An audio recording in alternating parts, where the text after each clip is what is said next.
قادیانی فتنہ اپنی جگہ پر، نیچری فتنہ اپنی جگہ پر، اور پھر دیوبندی فتنہ ایک اور۔ یہاں پر میں آج انصاف کے ساتھ عرض کرنا چاہوں گا، آج جو دیوبند ہے یا جو دیوبندی ہیں، اگر ان کو میری بات بری لگتی ہے تو ٹھنڈے دل سے میرے عزیز اپنے دل پر ہاتھ رکھ کر کے سوچو، آؤ میں تمہیں دعوت دیتا ہوں، آؤ ہم ان تمام چیزوں پر جمع ہو جاتے ہیں جو صحابہ اور تابعین سے تھی۔ کوئی نئی بات تم اپنی کتاب میں نہیں لاؤ گے، کوئی نئی بات میں اپنی کتاب میں نہیں رکھتا۔ آؤ اتحاد کرو، میں اس اتحاد کا اعلان کرتا ہوں، لیکن جو نئی باتیں آئیں اس کا تم انکار کرو گے، علل اعلان کرو گے، اور یہ بھی کہو گے کہ ہم ان سے دور ہیں۔ ہوا یہ کہ اعلیٰ حضرت رضی اللہ تعالیٰ عنہ کے زمانے سے تھوڑے سے پہلے کی حالات میں بتا رہا ہوں آپ کو۔ دارالعلوم دیوبند کے بعد 4 علماء میں صاف صاف آج عرض کرتا ہوں جن کی کتابوں سے پوری امت میں تنازع پھیل گیا، اختلاف پھیلا۔ لوگ ہم کو اختلاف کا فتویٰ دیتے ہیں، اگر نہ یہ کتابیں آتی نہ یہ کوئی فتوے آتے۔ کتابیں لکھی گئی، کتابوں میں اچھی باتیں تھی، حضور صلی اللہ علیہ وسلم کی سیرت پر بھی کچھ کتابیں لکھی گئی، اللہ کی شان میں لکھی گئی، بہت ساری باتیں اچھی تھیں، لیکن بیچ میں چل کر کچھ عبارتیں ایسی کہ لڑکھڑا گئی، اور وہ اتنی لڑکھڑا گئی کہ عام مسلمان بھی اسے بولنا پسند نہیں کرے گا۔ براہین قاطعہ کتاب کا نام بول رہا ہوں، تقویت الایمان کتاب کا نام ہے، تحذیر الناس کتاب کا نام ہے، حفظ الایمان کتاب کا نام ہے۔ یہ وہ کتابیں جو آج چھپی نہیں ہیں، مارکیٹ میں چھپی ہیں، ابھی بھی موجود ہیں، ابھی بھی موجود ہیں۔ انہی کتابوں کی عبارات کی وجہ سے ہی تو یہ تنازع پھیلا پورے امت میں، اختلافات۔ اہل سنت و جماعت متحدہ متفقہ ایک ہی جماعت تھی بر صغیر میں۔ ان کتابوں کے آنے کے بعد ہوا کیا؟ ایک کتاب میں لکھا گیا اللہ جھوٹ بول سکتا ہے، نئی بات تھی۔ اس بات پر آج تک امت نے کبھی کسی بھی شیخ، کسی بھی بزرگ سلف صالحین سے مجھے عبارت لا کر کے دکھاؤ اس سے پہلے کوئی بات ہوئی تھی۔ پھر ایک کتاب میں عقیدہ توحید کو بیان کرتے ہوئے مولوی اسماعیل دہلوی صاحب نے یہ تک لکھ دیا، حضور صلی اللہ تعالیٰ علیہ وسلم کا خیال نماز میں آنا گدھے اور بیل کے خیال سے بدتر ہے۔ یہ نئی بات تھی کہ نہیں تھی؟ اور جا کر کے کراس ویریفیکیشن کر لینا، اگر میں جھوٹ بولوں تو میرا جبہ پکڑ لینا، اور جو سزا دے سکتے ہو دو۔ میں یہ لفاظی نہیں کر رہا ہوں اور نہ پھکائی کر رہا ہوں، یہ جملے آج کتاب میں موجود ہیں۔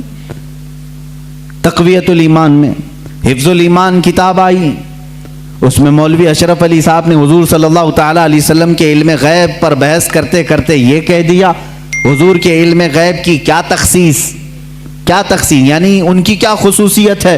اتنا علم غیب تو زید کو، پاگلوں کو، بچوں کو، بلکہ جانوروں کو بھی حاصل ہے۔ شیطان کا علم غیب تو قرآن سے ثابت ہے، انہوں نے کہا شیطان کا علم غیب قرآن سے ثابت ہے، حضور صلی اللہ علیہ وسلم کے علم غیب کی کیا خصوصیت ہے؟ یعنی برابر ہو گئے، شیطان کو جتنا علم ہے اتنا ہی محمد صلی اللہ علیہ وسلم کو ہے۔ میرے عزیزو، کیا یہ باتیں دل پر نہیں لگتی مسلمانوں کے؟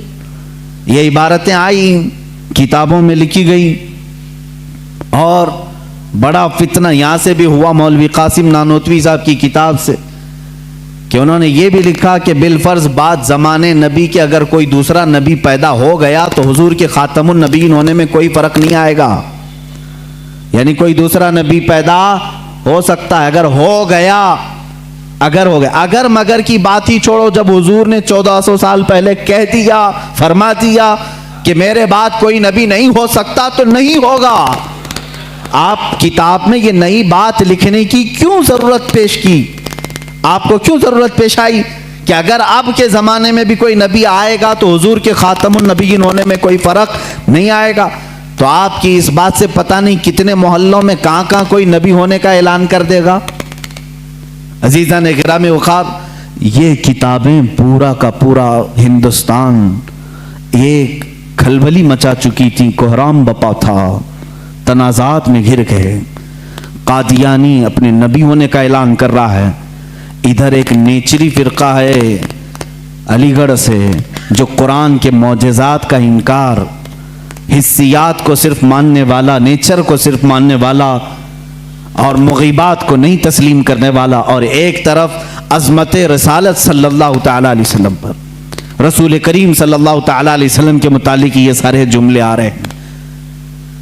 چلو 100 سال کا عرصہ گزر گیا، آج بھی میں دعوت دیتا ہوں، آج تو سوشل میڈیا کا زمانہ ہے، میری یہ دعوت قبول کریں علماء دیوبند یا جو بھی، میں آپ سے اتحاد کر لوں گا، سینے سے سینہ لگا لوں، لیکن صرف یہ باتوں سے تم انکار کر دو اور کہو کہ وہی عشق رسالت ہمارے اندر ہے جو سیدنا ابو بکر صدیق میں تھا، سیدنا عمر فاروق میں تھا، عثمان ابن عفان میں تھا، حیدر کرار میں تھا، رضوان اللہ تعالی علیہ مجمعین۔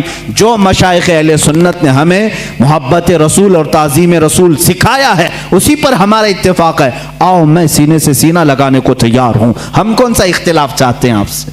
ہم کون سا اختلاف چاہتے ہیں؟ ہمارا یہ ایک بات یاد رکھ لیں، اگر میں آج نام لے کر کے کسی کو کہہ رہا ہوں تو صرف اس لیے کہ ہمارا دین ہی یہ کہتا ہے جو ان سے نا آشنا ہو اس سے ہمارا کوئی تعلق بھی نہیں۔ ہمارے رشتے ناتے اگر ہیں تو صرف عظمت رسالت سے جڑے ہوئے ہیں، جو نبی کا ہے وہ ہمارا ہے۔ اسی لیے سرکار مرشدی پیر و مرشد تاج الشریعہ رحمت اللہ تعالی علیہ نے فرمایا ہے، نبی سے ہو جو بیگانہ اسے دل سے جدا کر دیں، نبی سے ہو جو بیگانہ اسے دل سے جدا کر دیں، پدر مادر برادر جان و مال ان پر فدا کر دیں۔ اسی وقت ایمان کو پہنچو گے، اسی وقت ایمان کو پہنچو گے۔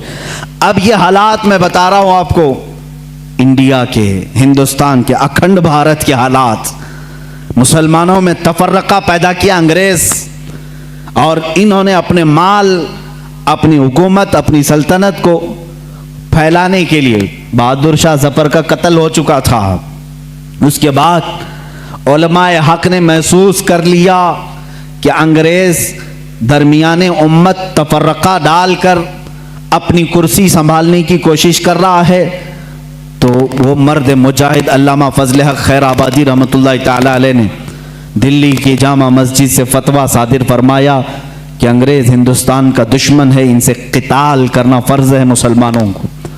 اسی فتوے کی بنیاد پر زندگی بھر کی عمر قید کی سزا میں ان کو انڈمان نکوبار بھیجا گیا، وہیں پر ان کی وفات ہوئی۔ آج مزار بھی ان کا جزیرہ انڈمان میں ہے۔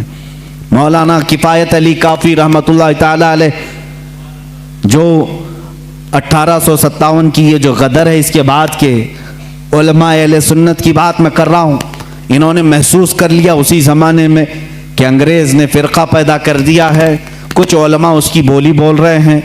ظاہر سی بات ہے، یہاں کچھ علماء جو مدرسہ بنا رہے تھے ان کو ماہانہ مشاہرہ مل رہا ہے انگریز حکومت سے، علی گڑھ کو پاؤنڈ آ رہے ہیں انگلینڈ سے، اور دیگر علماء کو پاؤنڈ آ رہے ہیں، اور یہاں جو علماء ان کی ان خرافات کو بیان کر رہے ہیں ان کو پھانسی پر چڑھایا جا رہا ہے۔ مولانا کفایت علی کافی رحمت اللہ تعالی علیہ، جن کے اعلیٰ حضرت بھی بڑی عزت فرمایا کرتے تھے، وہی کفایت علی کافی جنہوں نے اپنی ایک نعت میں کہا تھا، کوئی گل باقی رہے گا نہ چمن رہ جائے گا، پر رسول اللہ کا دین حسن رہ جائے گا، اطلس و کم خواب کے پوشاک پہ نازاں نہ ہو، اس تنے بے جاں پہ خاکی کفن رہ جائے گا۔